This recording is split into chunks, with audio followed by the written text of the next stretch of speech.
Bienvenidos. En este video vamos a hablar sobre ondas electromagnéticas guiadas.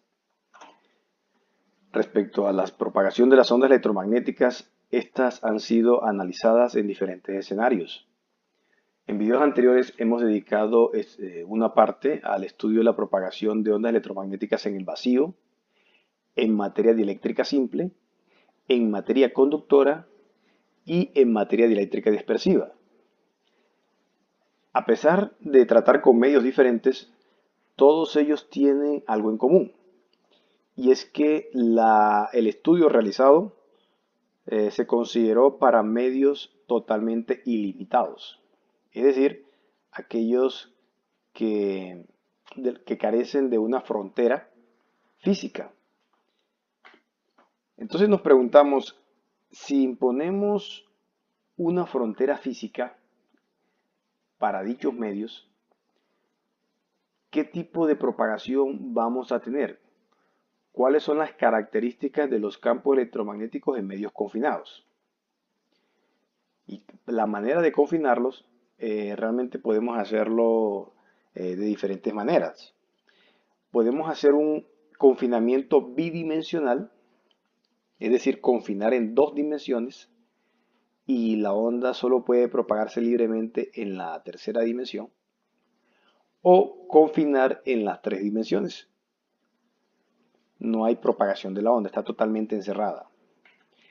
Entonces, para lograr dicho confinamiento, generalmente se adoptan por dos tipos de medios confinadores, llamémosle así, que son paredes conductoras o paredes dieléctricas, medios dieléctricos, tanto para guías de ondas como para cavidades resonantes.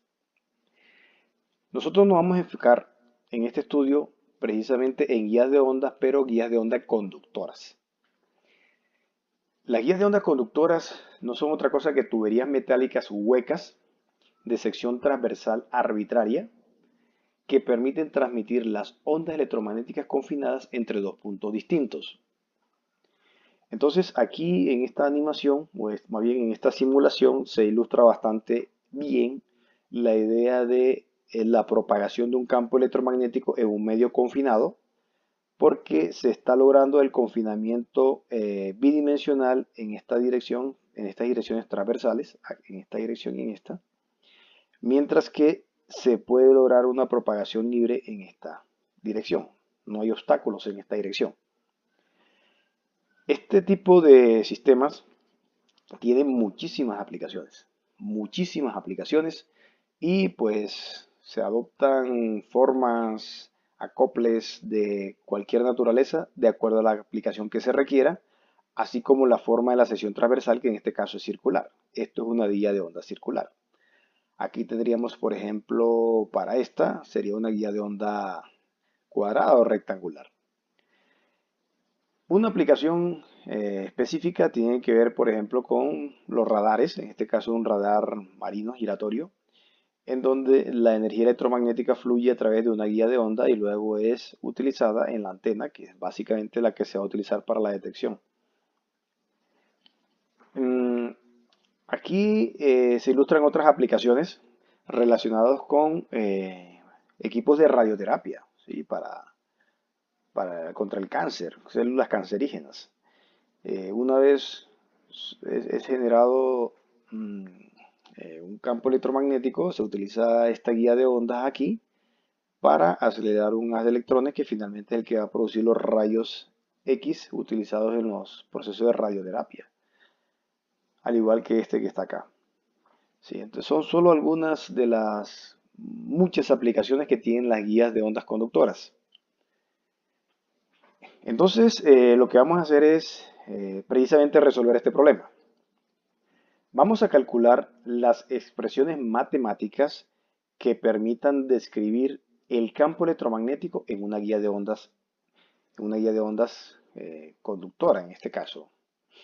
Entonces, ¿cuáles son las consideraciones que vamos a trabajar? Las consideraciones son que el conductor es perfecto, es decir, esta carcasa que está aquí tiene conductividad infinita,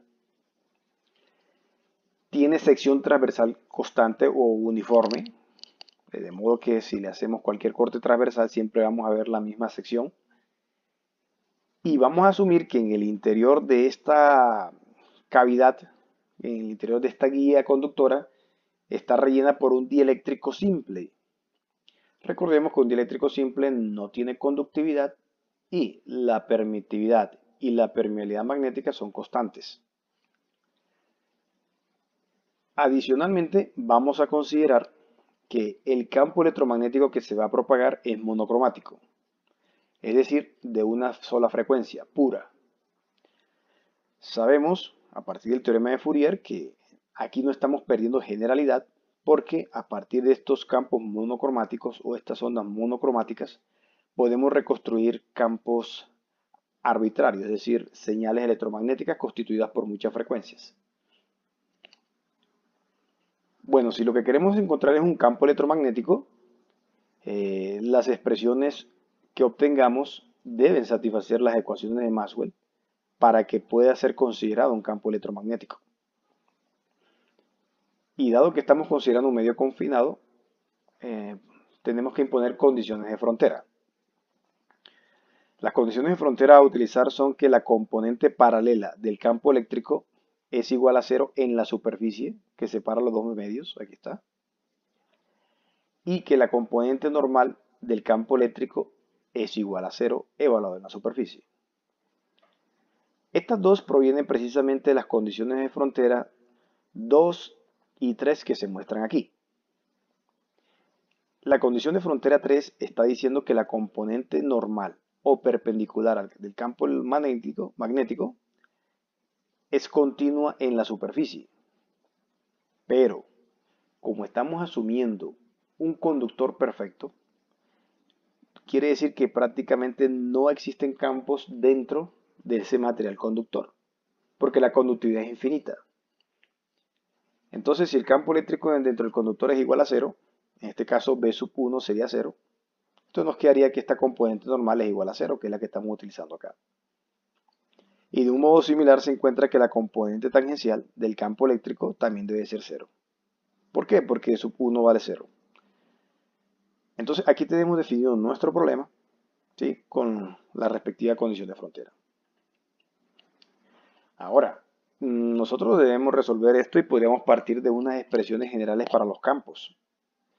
Pero vamos a basarnos en el sistema físico bajo estudio y en las características que éste exhibe para poder utilizar unas formas funcionales acordes a la naturaleza del problema. Entonces, para ello, consideremos que nuestro campo electromagnético exhibe o presenta confinamiento transversal, ¿sí?, pero tiene propagación libre a lo largo de su eje, que es denotado como Z. Esa propagación libre, o ese término de propagación, o esa dependencia, va aquí explícitamente en este factor exponencial, ¿sí?, que es el que ya hemos utilizado para ondas que se propagan en dirección Z positivo. Mientras que esta cantidad que desconocemos son las componentes del campo eléctrico, que pueden ser componentes X, Y y Z. Como se dan cuenta, aquí estamos utilizando componentes del campo incluso en la misma dirección del campo. Eso no es posible en el medio ilimitado, porque las ondas son transversales electromagnéticas. O sea que tanto el campo eléctrico como el campo magnético son perpendiculares a la dirección de propagación. Pero veremos que precisamente uno de los efectos de este confinamiento es permitir que existan componentes de los campos a lo largo de la dirección de propagación. Entonces estas cantidades pueden ser complejas, son desconocidas, al igual que este número de onda, ¿sí? Este no lo conocemos y esta cantidad no la conocemos. Vale la pena aclarar que, como lo hemos hecho en otras ocasiones, cuando utilizamos esta representación, realmente lo que estamos indicando es que es la parte real de esto para encontrar los valores instantáneos de los campos. Solo que se hace así por simplicidad matemática. Ahora, lo que vamos a hacer es, vamos a forzar a que estos campos que nosotros proponemos como solución satisfagan las ecuaciones de Maxwell. Entonces, por ahora nos vamos a enfocar en las ecuaciones 2 y 4, ¿sí? Las ecuaciones 2 y 4. Y expresada en sus componentes cartesianas, la ley de inducción de Faraday queda de esta forma. Y tengamos en cuenta que las componentes cartesianas del campo eléctrico y el campo magnético obedecen a estas expresiones, de modo que después de sustituir en el conjunto de ecuaciones 11, 2 y 13, no es, no es nada difícil comprobar esto.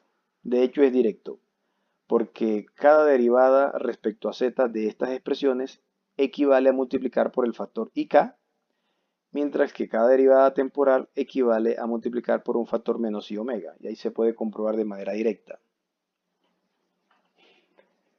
Análogamente, utilizamos la ley de Ampère-Maxwell. Tengamos en cuenta que efectivamente en nuestro problema no tenemos carga libre en el medio, perdón, densidad de corriente libre en el dieléctrico. Entonces, al expresarla en coordenadas cartesianas queda de esta forma y pues procediendo de un modo similar, sustituyendo, llegamos a esto. Entonces vamos a concentrarnos en este conjunto de ecuaciones que acabamos de encontrar. Son 6 ecuaciones con 6 incógnitas. ¿Sí? Podríamos resolverlas sin ningún problema. Pero, por fortuna, realmente no son 6 componentes independientes. Vamos a demostrar que realmente solo hay 2 componentes independientes. Entonces eso nos simplifica enormemente el problema, porque si hay 2 componentes independientes, la vamos a expresar en términos de estas componentes longitudinales, ¿sí? Y si tenemos entonces, si hemos calculado las componentes longitudinales, ya tenemos plenamente descrito el campo. Vamos a hacerlo. Entonces, este conjunto de ecuaciones, identificamos, por ejemplo, pares de ecuaciones como la 17 y la 22, donde tenemos un conjunto de 2 ecuaciones con 2 incógnitas, siendo nuestras incógnitas la componente X del campo eléctrico, que aparece aquí y que aparece acá, y la componente Y del campo magnético, que aparece aquí y aparece acá. La otra información que aparece son componentes longitudinales. Entonces usted resuelve normal un sistema 2×2. Lo puede hacer al igual que resolver la ecuación 16 y la 23, en donde nuestras incógnitas aquí sería la componente Y, que aparece aquí, aparece acá, y la componente B sub X, aquí aparece y aquí aparece. Los demás son componentes longitudinales de los campos, EZ y BZ. Entonces resolvemos cada uno de esos sistemas de ecuaciones 2×2 y comprobamos que las componentes EX, EY, BX y BY están dadas por las expresiones que se muestran acá. Y estas componentes no representan otra cosa que las componentes transversales del campo electromagnético. Bueno, E0, recuerden que para encontrar el campo hay que multiplicar por el factor de fase y tomar la parte real. Aquí específicamente a esto me refiero.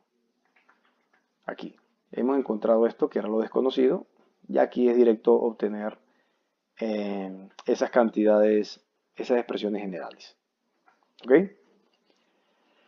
Bueno, pero aquí, si bien es cierto que tenemos la expresión para calcular las componentes transversales, aún no sabemos quién es Z ni BZ.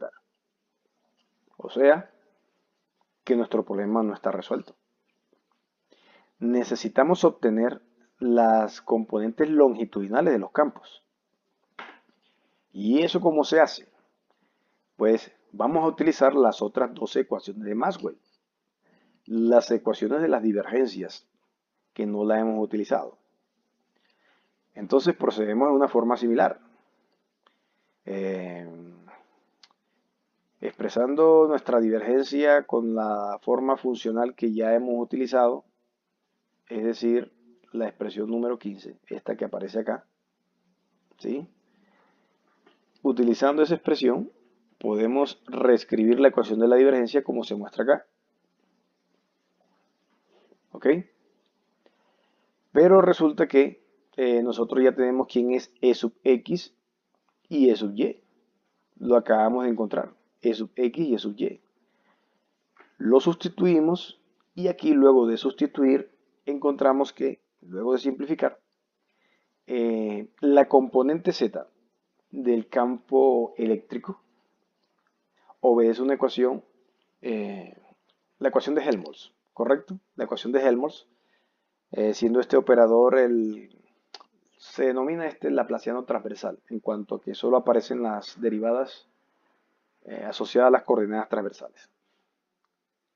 Y análogamente, partiendo de la divergencia del campo magnético, pues se obtiene exactamente una ecuación exactamente igual, de las mismas características.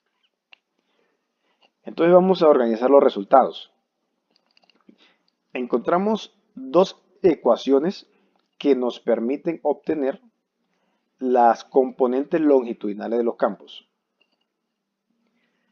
Una vez resuelto este problema, una vez obtenidas las componentes longitudinales de los campos, podemos calcular las componentes transversales por sustitución directa. Entonces, aquí parecería que tenemos que resolver dos ecuaciones, ¿correcto? Dos ecuaciones. En este caso, o en este punto, vamos a clasificar las ondas que pueden existir en la guía de onda. ¿Por qué? Porque una de estas dos puede ser igual a cero.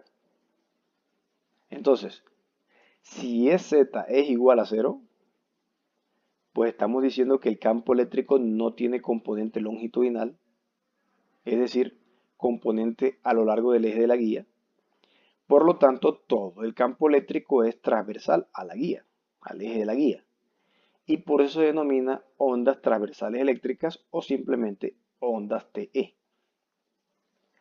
De un modo similar, si Bz es igual a cero, no tendremos componente longitudinal del campo magnético y esas ondas se denominan ondas transversales magnéticas porque son totalmente perpendiculares al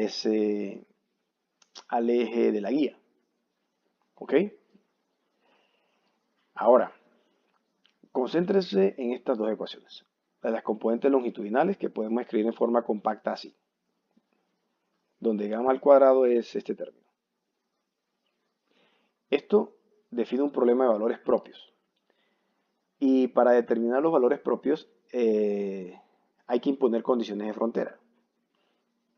Entonces cuando calculamos esos valores propios, nosotros vemos que para cada valor propio asociado a un modo específico, podemos representar nuestra condición de esta forma. K al cuadrado igual a omega al cuadrado mu por e menos gamma y al cuadrado. Y aquí está. Entonces, miremos que existe la posibilidad de que este K sea igual a cero. Entonces, si igualamos K igual a cero, aquí existe una frecuencia para la cual este K se anula y por eso está existiendo una frecuencia de corte. Note la similitud de esta relación de dispersión en comparación con la relación de dispersión obtenida para el caso de los conductores a muy altas frecuencias o en plasma débilmente acoplados, como ya lo analizamos. Entonces, tenemos una relación de dispersión, pero nos preguntamos, ¿cómo así una relación de dispersión si lo que estamos analizando es una guía de onda que está rellena de materia dieléctrica simple? La materia dieléctrica simple nosotros vimos que no es dispersiva, no exhibe dispersión. Entonces, ¿cuál es el origen de la dispersión acá? El origen de la dispersión es porque cuando se propagan los campos, aquí en las paredes de la guía se inducen cargas y corrientes superficiales. Entonces, digamos que a partir de esas cargas y corrientes superficiales son una manifestación de la interacción de la onda electromagnética con la estructura metálica y por eso se refiere a este tipo de dispersión como dispersión estructural. Entonces, cuando uno grafica, por ejemplo, esta relación de dispersión, aquí se grafica omega en función de beta, también se puede graficar beta en función de omega. Entonces, efectivamente vemos que para frecuencias mayores a la frecuencia de corte existe una propagación y por debajo de esa frecuencia de corte, por el contrario, tendríamos atenuación sin propagación, lo cual indicaría que tenemos son ondas evanescentes. Estos detalles que estamos analizando acá de manera general, los vamos a analizar con detalle en el siguiente video cuando veamos guías de ondas rectangulares. Aquí, por el momento, solo estamos describiendo los aspectos generales que vamos a encontrar en cualquier guía de onda conductora, ¿sí? De un solo conductor, sin importar la forma de sucesión transversal. Ahora, es bueno mencionar que las soluciones que se obtengan como ondas o modos TE y las ondas TM son soluciones totalmente independientes que a partir de ellas podemos reconstruir un campo electromagnético arbitrario. Es decir, que estos modos se están utilizando como base para reconstruir nuestro campo. Aquí se nota que para TE y TM se han utilizado dos índices, M y N. Esos son los índices asociados a un modo de propagación específico, como lo veremos más adelante. Por ahora simplemente para ser consistente con la notación. Muy bien, aquí nos hemos enfocado en una onda TE y en una onda TM, suponiendo que cualquiera de estos dos puede ser igual a cero. Resulta que cuando ambos son iguales a cero, uno demuestra que en estas guías de ondas de un solo conductor, tales ondas no pueden existir. Entonces les queda como ejercicio demostrar por qué en una guía de ondas hueca de un solo conductor no puede existir una onda transversal electromagnética. Para finalizar, es bueno notar que las componentes transversales de los campos eléctrico y magnético en la guía de onda, que ya obtuvimos, es decir, el conjunto de ecuaciones 25-28, se puede escribir en esta forma compacta. ¿Qué tiene esta forma de conveniente? Que en este caso vemos que, claro, efectivamente aparecen las componentes longitudinales, pero aquí aparece en términos de un operador nabla transversal, ¿sí?